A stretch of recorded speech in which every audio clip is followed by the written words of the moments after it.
HunnyFit Lashes have been everywhere lately, with ads claiming clip-on glam in seconds without glue or salon visits. But do they really live up to the hype?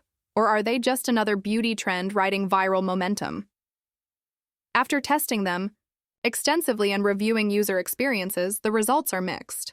Starting with durability, the brand promises hundreds of uses, but actual wear shows the magnets can weaken after a few weeks, making them less reliable than marketed.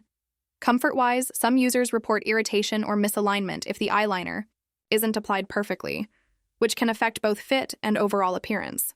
In terms of cost, while the initial price seems attractive compared to salon visits or traditional adhesive lashes, the real cost per wear rises if replacements are needed sooner than expected. Safety and trust also play a role.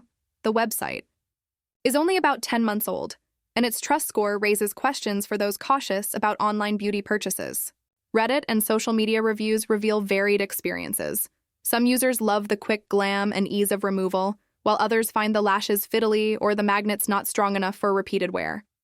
Blending with eyeliner is another critical factor, as improper application can lead to uneven lashes or awkward gaps. Overall, HunnyFit Lashes can offer a convenient, temporary solution for those seeking quick eye makeup enhancements, but they come with considerations around longevity, comfort, and consistency. The product isn't inherently bad, but it isn't flawless either, and anyone buying should weigh convenience against potential issues. If you've tried magnetic lashes before, your experience might align with these mixed results, and your feedback could help others decide if HunnyFit Lashes are worth the experiment or just another trendy gamble.